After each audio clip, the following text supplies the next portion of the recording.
What if my property goes to zero? Being really, really smart doesn't necessarily mean you have good financial outcomes. Maybe you shouldn't be investing right now. Maybe there's a whole year's worth of mindset growth that you need to go through. It is very, very hard to find any city, major city, that has had a decline in housing values over a 5-year period. Well, what if none of this happens? What if the land is too small? The person's missing a zero from their action. That's a good way to They're put just it, missing a zero. It's like, oh, you made poor decisions over that time period. The decision-making cycle is so slow. Their ability to consume information is great, but their ability to execute on that information is incredibly slow. There is so much anxiety and fear that sits underneath it.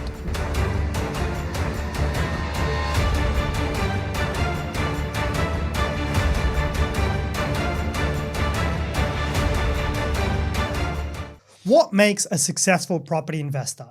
We've worked out the characteristics behind the investors that do the best and the characteristics behind the investors that lose deals consistently.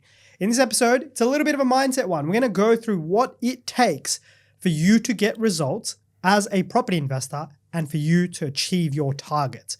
It's not always about the data. It's not always about the suburbs and how to buy properties. It starts with your mind and it starts with getting this right so you can make the right decisions when it's crunch time.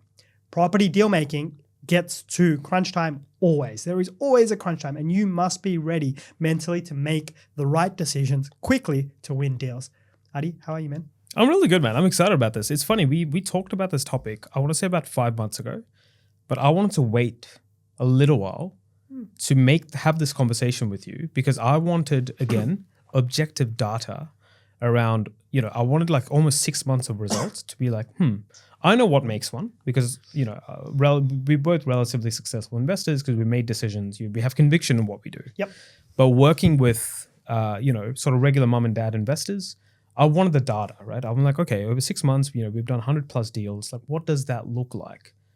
And yeah, it's really interesting now that we're, 6 months into this journey of this, crazy sort of growth story that we're going through at Alea.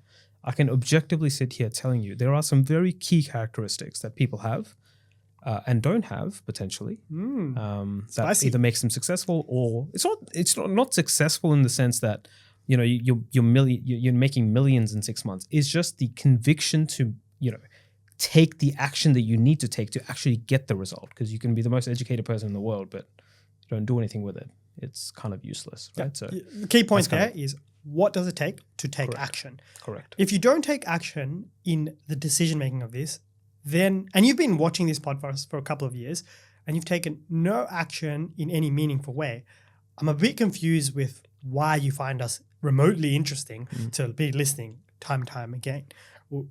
Wouldn't make much sense given what we talk about, unless it is really, really interesting to learn about, whatever we say in vacancy rates. Like I love some vacancy rate chat. It doesn't really matter that much. So, the concept of what does it take for you to consume information and then take action, really that's the key to doing successful deal making. Like that's the end characteristic. And within that, there's so many things to do as well to harness good decision making and make better decisions. But really, we're talking about making action and taking that action to go from, not doing anything to actually doing something. Correct. And, participating in the everything everywhere property boom we are in right now. Yeah. I just love that line. Yeah, I know you do. You've said it to me even at lunch. I was like, we're not in a podcast studio. Who are you doing this for? But you know what's really interesting? It's, and I'm going to try and be delicate about the way I say this, right? Because I don't want to come off like an ass. The kind of people that we're attracting into the business, there's a level of sophistication that probably other agencies don't have to sort of deal with, right? What I mean by that, we are super educational in the way we deliver our content, right? It's not around hype. It's not about selling you like a story. It's just like, hey, we have a bunch of data that we want to share with you. You make your call about how you want to interpret it. We have our interpretation. So the people that consume, you and me talking are a little bit more educated than the regular investor, right? The people who sit there watching, we get so many messages, you and me, about how many people are sitting there consuming that content. Now, that brings a certain level of critique and due diligence in the way they work, because they suddenly find themselves in a seat where I'm more educated than the rest of them. I'm going to ask harder questions. Now I've seen like almost like this delineation between I am a consumer of content, of your content, and I'm a big fan of your content, but all I do is consume it. Right. That's all I've been doing for the last 9 months. I watch every podcast. I know everything about you. I know about your story. It's weird, right? It's weird, but it's Do they also know like about all your friends. they probably know about all my 3 friends. Everyone. The fact that my niece, my 9-year-old niece, is my best friend. They probably know that, right? They know this stuff, but they haven't done anything with this. And then we have the other cohort who like they've consumed the content. They've engaged us, and when their decision making is just in a different level, right? They can just execute because they have made the leap of like, okay, I like these guys. I've done my research. I like their content. I've spoken to their team. I quite like it. If I'm going to pay them the money, I'm going to like take the benefits of that sort of engagement and just do the thing that they're asking me to do. After obviously that trust currency, right? Yeah. I've seen that delineation, and that's why I wanted to wait till we did this episode, because in 6 months, I have like objective data about the 20 odd people that we have found, frustrating to deal with to a certain extent, because the decision-making cycle is so slow. Their ability to consume information is great, but their ability to execute on that information is incredibly slow. There is so much anxiety and fear that sits underneath it that a lot of the time I'm like, maybe you shouldn't be investing right now. Maybe there's a whole year's worth of mindset growth that you need to go through to actually put yourself in a position that I can make the right decision. And these are not people, Red, that are struggling financially. These are people with $600,000, $700,000 of cash sitting in their bank account. And the interesting thing is they do like normal jobs. But too much cash. Exactly, right? These are not people that are like, really successful business owners that are generating hundreds of thousands a month. These are just regular people with, $150,000, $200,000 salary. They earn well. Obviously, they earn quite well, but they aggressively save, and they have done so for the last decade, but they cannot make a decision for the life of them. And they engage us. The leap in their mind is that my first step is engaging a company that's going to help me make this decision, but they haven't worked on their fundamental sort of mindset to be like, once I've engaged them, I still need to make the hard decision of actually buying a property. Yeah, still decide. I still need to make the decision, and they can't. They just spin their wheels. Oh, but this is, I've seen the data for this on this obscure website, and I don't think this is right. I'm going to critique this like I'm a buyer's agent, even though I've never bought a property in my life, apart from the home I live in. And it's the most frustrating thing in the world. And you sort of start to see the patterns in their behavior. And I'm quite positive, this is going to be a kind of a harsh thing to say, these people, even though they have the means to do so much, because a lot of them are like in their mid-30s and early 40s, they're going to be working till they're 70.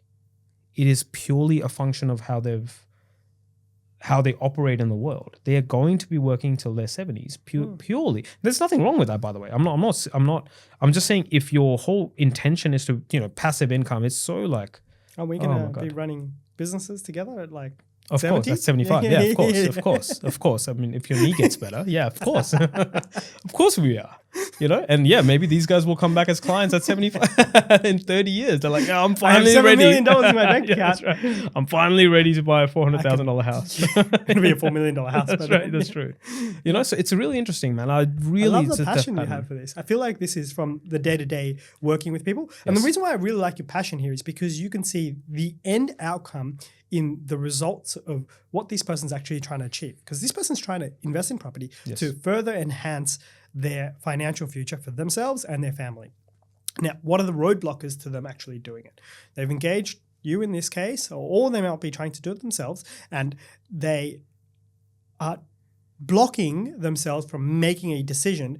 And if you go through this process and you don't make a decision, you may as well have, sat on the grass for 3 months and just sat there and looked outside. Like it's completely meaningless. It doesn't actually achieve anything researching property if you're not going to actually take action and go forward. Same thing goes with this podcast audience. If you're listening, be like, thank you for the likes or whatever the YouTube gods work out, but it doesn't actually achieve anything for you. Correct. I like the passion there because it is about helping people make better money decisions here. So that's pretty cool. And what is it about this type of person that stops them, do you think? Like if you go up one level, being like, you observe all these things about their slower decision making, but what is it about them that is making them like that? Is there anything? I don't know. Again, I want to be delicate with this because I've also seen a pattern from a cultural sense. There's a cultural element to it as well. I think, I come from a, sort of Southeast Asian sort of background. I know the kind of, yeah, I know. I know I don't look like it. I know I look French, but I'm not actually. I sort of, coming from this background, I know what scarcity looks like. Scarcity is sort of like, there's a lot of like scarcity conversations that we used to have as a kid. Don't turn on the heater because it's too expensive, or don't do this, it's too expensive. It's the immigrant like lifestyle, right? I feel like it's steep. It's sort of like comes into their adult life as well, and a lot of their decision making is based on that scarcity. So when it sort of becomes, when your decision making, even at the small trivial things, is done with scarcity, when the big things come around, it's really hard to justify to your brain that this is actually a good decision for me. This is the right thing. So there's definitely a cultural element to it. I think there's a lot of fear and anxiety for a lot of people around money. There's just this, I'm going to run out of it. There's a mentality of that, because I genuinely, the team and I genuinely get questions around, what if my property goes to zero? That's a question that still gets asked. And I'm like, what? In what scenario, in what world does a property go to zero? There's a land that sits underneath that's still like, that there still exists. Like, it doesn't make sense, right? You're sitting there incredulous. How do they justify that? Nothing. They're just like, well, what if none of this happens? What if the land is, the land is too small? It's 520, not 550. So how does that make it zero? I don't know. Ooh, that's a really good. I couldn't tell you. Let's play this out. I'm going to be your sure. I'm going to be your annoying client here. I can't buy this property because it might turn into zero, even though it's a great deal at the moment. Cool. Please leave me alone.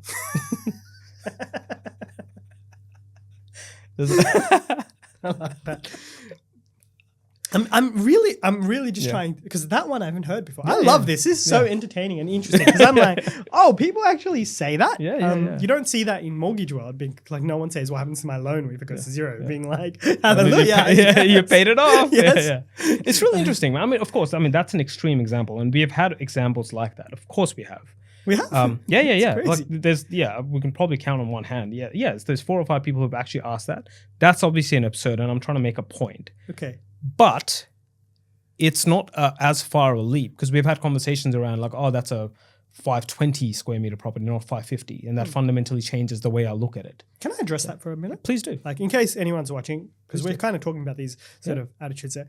In 40 years, 40 years, there's never been a consecutive year of property price declines in the Australian housing market.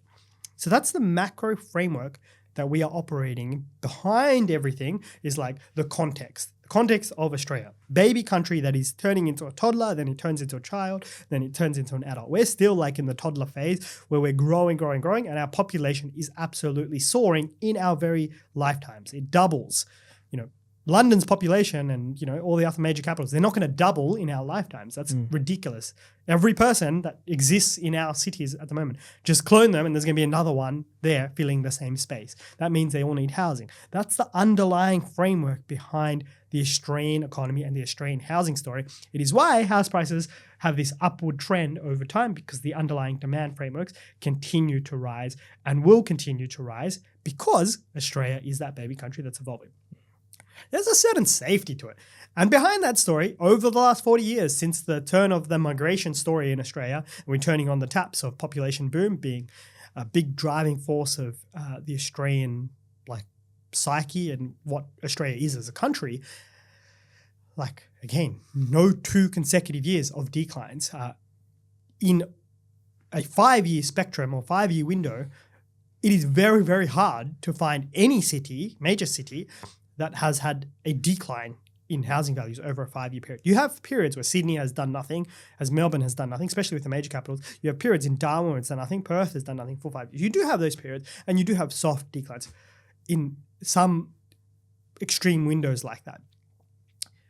But it's so rare, and it's so predictable as well. You can kind of see the science there.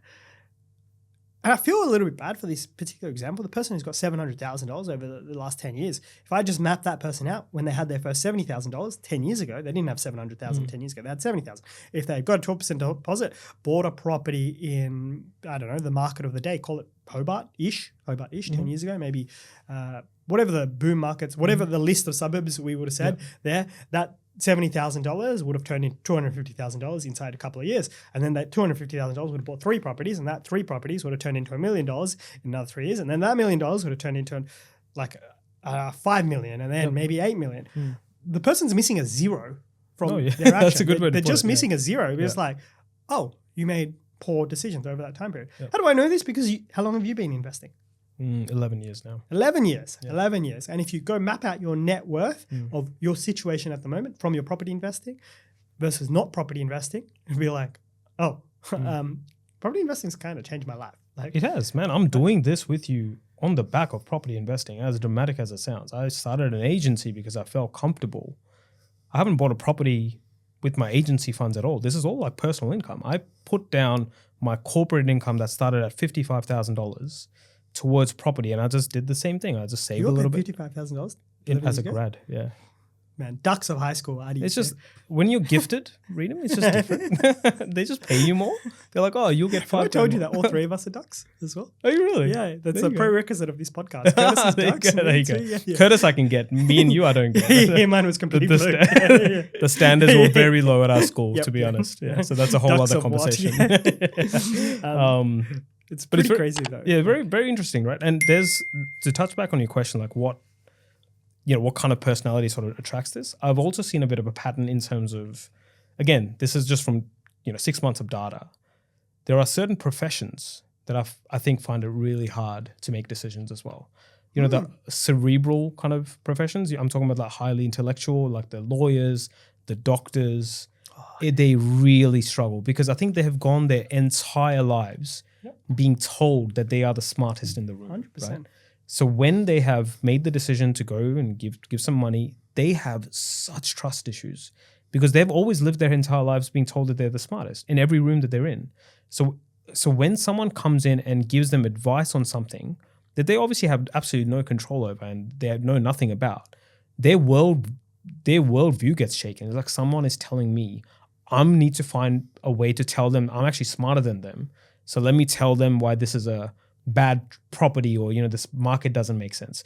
We've had so many of these conversations now over the past 6 months. So I know there are professions that potentially inhabit a lot of these qualities, but underlying there is personality traits, characteristic traits, cultural themes that definitely play a part. And it, I think, all starts from either being insecure, in the case of the professions, or just having scarcity, man. Living with fear and anxiety your whole life, it is very hard to change that. You can sit here wanting to add zeros to their numbers, but they can't they're just crippled with anxiety. I want to say this as kindly as possible, but so one thing that I kind of believe in is you want to be in an environment where you learn from other people a lot. And I'm benefiting from that a lot at the moment. I'm running Flint with some of the partners we have in that business, very, very talented people. But one thing that I picked up when I had picked up my graduate job, and this was like my dream. Curtis and I, we both had the same dream. We have something very, very similar. We had the same dream as a kid. I really wanted to, I had one job, 2 actually. For like 5 years, I wanted 1 of 2 jobs across every job that I could possibly have in any field, in any career. And I was probably lucky enough to choose. I could probably choose any profession I wanted as a kid, being like, go choose what you want to do. You can make your own future. I didn't even do that. I had skipped all of that, being like, I just want this one job. It was either work at the RBA or work at Treasury. Mm-hmm. That was the time. Nerd. Sorry, go on. Complete nerd. Mm-hmm. The reason why I'm sharing this is because once I got in there, one of the things that I picked up was a little bit after being there for a little bit of time is like, these are the smartest people I have ever met. They are smarter. Like, I genuinely felt like the dumb kid there, especially early on. I was very insecure by it. And like, Curtis is a very smart guy. And that was my competition to begin with. Be like, I can't compete in this environment. He's smarter than me. That's what it felt like going in. But soon enough, I kind of picked up that being really, really smart doesn't necessarily mean you have good financial outcomes. It can actually mean that you make really poor decisions. And the reason why that happens is because you kind of think you know everything. Yep.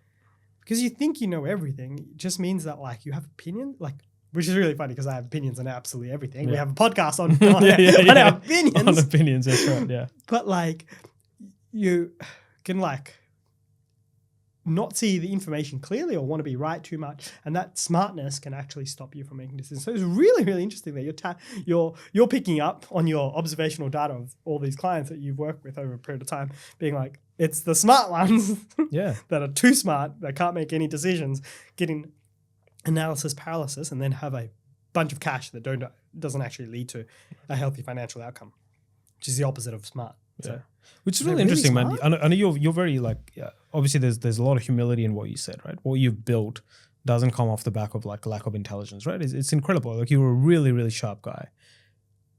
So it's intelligence definitely is a detriment in some cases, but I think the difference between you and probably someone, with a similar IQ who hasn't done what you've done is probably a lot of arrogance. Because I think, again, it's if you surround yourself with people that sort of put you up on a pedestal and, for your entire life, they told you you're the smartest, it is very hard to tell yourself that there might be someone else who just knows a little bit more about this other thing. Even though it's got nothing to do with the thing. You're a doctor, you're a lawyer, it's got absolutely nothing to do with the thing that you do day to day. But it's very hard for you to reconcile because of this pedestal that you've been put in. There's maybe a little bit of arrogance there. I wouldn't even go past saying there's a bit of narcissism there as well. We've seen these personalities, right? And as a result of that, it's very hard for you to make a decision because there's just no trust. You don't trust anyone. The whole world is like everyone is a dum-dum. I'm the smartest person. I should buy you a property. Like that's the mentality. It's really strange. It's really strange. We've met people like this. But then I'll be honest with you, I've also met doctors who are highly intelligent and they're wonderful clients, right? Yep. Because they haven't, they're incredibly intelligent and obviously they're very, very successful in what they do. They make a lot of money, 7 figures a year, but none of that has gotten to the head to be like, oh, I know better than the person whose specialty is this. So there's a personality quality, man. Absolutely. If you're arrogant and there's a bit of narcissism in there, you're going to struggle. This is not the place for you. But the sad thing is because of your intelligence and your ability to like generate income is probably the biggest thing that helps you grow a portfolio. You have the opportunity to do so many cool things, but got to make some decisions, man. You got to make some decisions, right? And you can't because you're stuck in analysis paralysis because you can't. Yeah. If you're this dude, what do you say to them? Make a decision? Please don't call me. It's really draining. I don't know how much you're an adult, if you can't make the decision. I mean, I wish I could give you therapy. I need therapy after talking to you. I can't. That's all I'll ask. Please. My advice to you is please don't call me. Please. It sounds like a pop song. Yeah. It's like call me baby. It's like the opposite. Please don't call me. Please don't call me baby. Exactly. Yeah, we can make look, the only thing I can say is look, this is an age-old problem, right? I can't solve this on a 30-minute podcast, but if you can't make a decision, I would almost tell you to not go through with an engagement process with an agency, etc. There's a lot of work that you need to do. Maybe at the first instance, find someone who's successful in your sort of circle. Everyone has one, right? Everyone has that uncle or auntie who's just done a little bit better than everyone else. Talk to them. Find out what it is that makes them different to every other family member or friend. I have people like that. My grandparents, like my granddad's brothers, they were highly successful people. They're really, really, like my uncles, my great uncles, really successful business owners, but they were just different to the rest of us. They just thought differently. They made decisions differently. So if I had the foresight to like spend time with them and learn about them, my life would probably be even more different now than it already is. So the best thing I can do is find people in your own circle that you maybe have some trust with and they've done better than, or they have some inkling of like... They're too smart to learn from other people. That's also true. Honestly, don't call me. I'm just telling you. I'm coming back to the same point. So... okay, so don't call Adi, but also take some action. Like really, at the end of the day, you just... The pursuit of perfection in property is not the answer. The pursuit of action is. Yes. There is a good deal out there every single week. There's a good deal out there every single few days. My knowledge of that just provides me so much comfort in my negotiations as well. It was just like, look, if I've got time as well, I'd be like, look, I know there's another good deal here. I'm ready to take action. Let's go take this action and move forward.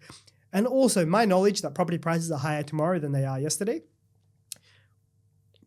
Not always, but like the broad principle of property prices rise over time.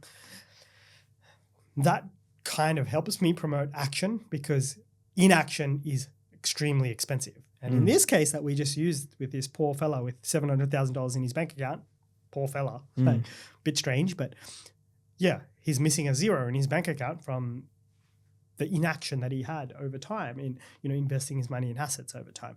And yeah, obviously with hindsight, it could be better. And, they'll probably be like, oh, this one I hear a lot. I should have invested back then. Like I hear that one a lot from people being like, yeah, that one's, why didn't you? Like, But it's funny though, man, these people, the people that I'm speaking about broadly, they still say that. I wish I'd done that. But then now making the same decisions. That's the funny part.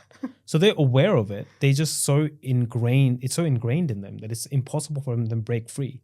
So it's almost, that's why, and I mean this. I know I'm probably saying it in a sort of facetious way, but you shouldn't be investing right now. You should be working on therapy. You should go to understand where your money scarcity comes from. There's probably a deeper level there. Yeah, and don't call you. And don't call me. Do you know what I mean? Just don't call me. Don't message me on LinkedIn. Don't message me on, don't find me on Messenger on Facebook. I don't use that, by the way.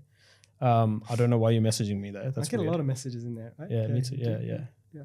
So anyways, it's more become about what not to do, which is don't call me. But yeah, look, that's the broad thing. But then I also want to talk about the positives, right? Yeah. So there's tell me what it makes a good investor as well. Again, it's cliche, but just make decisions fast. Ask good questions. Yep. We talked about this in the previous podcast, right? I love investors that ask the deeper questions. Yep. Tell me a little bit more about this. I noticed this in the video. Can you just tell me a little bit more? And if we are able to intelligently answer your question, be like, yeah, look, there is some wall damage, water damage in the property. It'll take $3,000, but in the context of a $700,000 property, it is a very, very small amount. And it makes sense because everything requires a little bit of maintenance. I'm okay to have that conversation with you. I'm not going to dismiss you because you noticed a water stain. I have no issues with that. But digest that information, look at it objectively, come back to us in a couple of hours, either say yes or no, but go through that process, right? Go through some kind of an intelligent dialogue process with my team. And if objectively you can say that, yes, this is still the right move, make the decision. And that's what I see differently. I can literally name 5 people off the top of my head where the deal hasn't been perfect because the building impairs. So something has come back. They've asked intelligent questions. But once we have answered them, we've done a further groundwork, talked to the plumbers, we do a lot of this on your behalf. Yep. They come back, they're like, yeah, you've answered everything I've said. Why would I say no to this? This makes perfect sense. Tick. Yep. I love that. That is my ideal investor. I think that's bias to action. Yeah. So we were talking earlier at lunch about one of our mutual clients, long-term client of Flynn. Really, really successful guy, has been successful over time. Maybe this is the general quality that I have, is like, I often have a general FOMO of missing out on the deal that I'm already in because I can see it. So my bias is, let's get this done. Correct. Me too. That's a good way to put it. I like that. Probably work against my interests sometimes because I obviously receive information and if I receive bad information, I'll walk away. That's happened plenty of times at the moment. I'm in the middle of a deal at the moment, trying to get a basement into it and be like, I'm getting information where it's going to be very, very complex, very, very hard. I've dropped $4,000 or $5,000 in due diligence in this deal at the moment. I'm probably going to have to pull the pin midway through. I put in the work. I found the deal. It's hard. But I'm getting information from the people that I need, the experts here, that says what I want to do with this is not possible.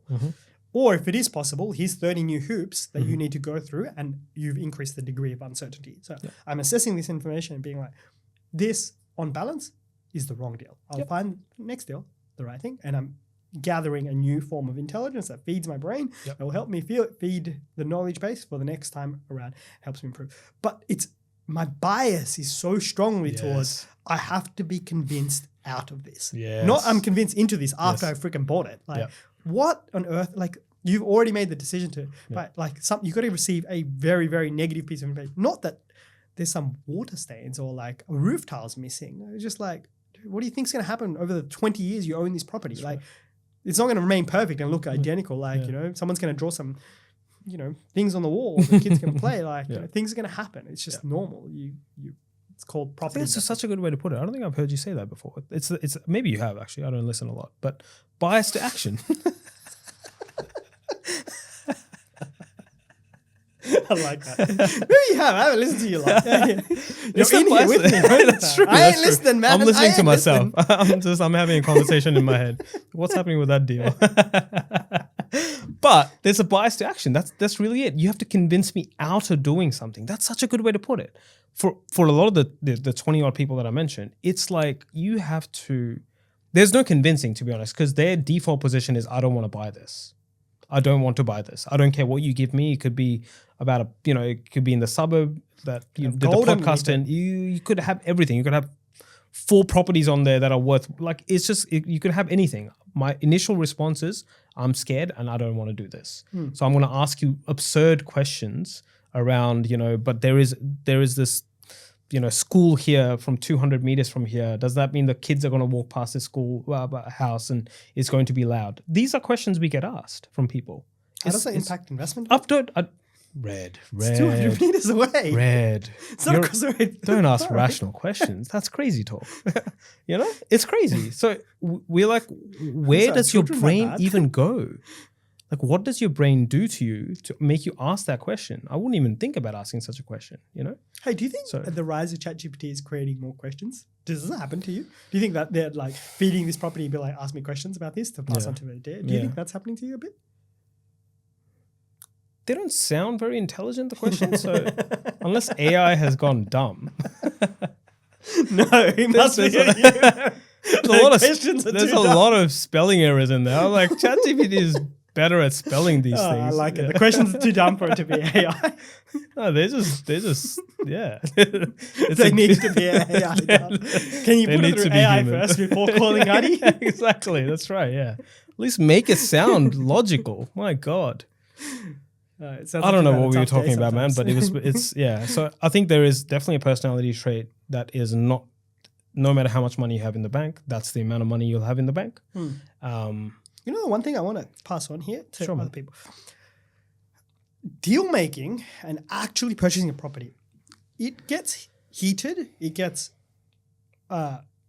stresses you out. In many cases, for most individuals participating in this action, it gets emotional. It will trigger your biases you have. It'll test your negotiation skills, and it can create a sense of emotion there in that process. You can feel stressed and anxious by it. Most people do during that time period. Is it happening? Is it happening? Is that not happening? What did they say? What didn't they say? Why don't I know? What's the update? Should I sign? Should I not sign? It's a stressful sort of moment. It is a bit like that. It's like playing basketball. You're in the NBA finals and it's the 4th quarter and you need to shoot some hoops to win. It's pressure. You can feel like it. I get it, because through my journey, I probably felt that at different points in time. Now I'm like, I don't know. Like, I don't feel it anymore. Like, that's not there. That experience comes at it. So I think that's where the personality biases kind of kick in. You need that assistance a little bit, and also you need to be ready for that period and that moment. You'll get pushback from the agent. They'll test you. They'll be like, hey, there's another bid potentially, they'll see how far they can, at least the good ones will test you and see what they can get out of you, and you have to be willing to walk away and stick to your situation. It can create heated moments as well. So yeah, that stress factor's there. But again, it goes back to the point. Like, this is a personality conversation. Action beats inaction almost always. And you have to have a bias to getting it done. And work on your own mindset too, to be pro-action rather than pro-inaction. Those are things to be really mindful of. And analysis is good, but don't worry about perfect decision-making. Actual decision-making is more important than perfect decision-making. And here's the last one, is just the truth of it. For most deals, for most buy and hold investors, if you buy a property here and you buy a property here, let's say I'm looking at a map of Melbourne over long time periods, they're likely to correlate with each other. Like, over time, especially if it's in the same like locality in regions, the suburbs. Like you look at Frankston or Seaford, being like, there's going to be correlation between the two over Absolutely. time. So, at the end of the day, if you're like, I really, really want to be in this suburb, like, and you're buying on a border, it doesn't matter so much in the long run. And for your goal of I'm trying to make some return, the action of owning the asset over a period of time is what gets you 90% of the result. And that's enough to get you where you want to go over the long run. It's very true. Cool. That's it. Nothing more to add. That's good. it. And Personality don't take, call me. buddy. Thank you. That's going to be a title. Don't call me. That's it from us on this one. Personalities to be successful as a property investor.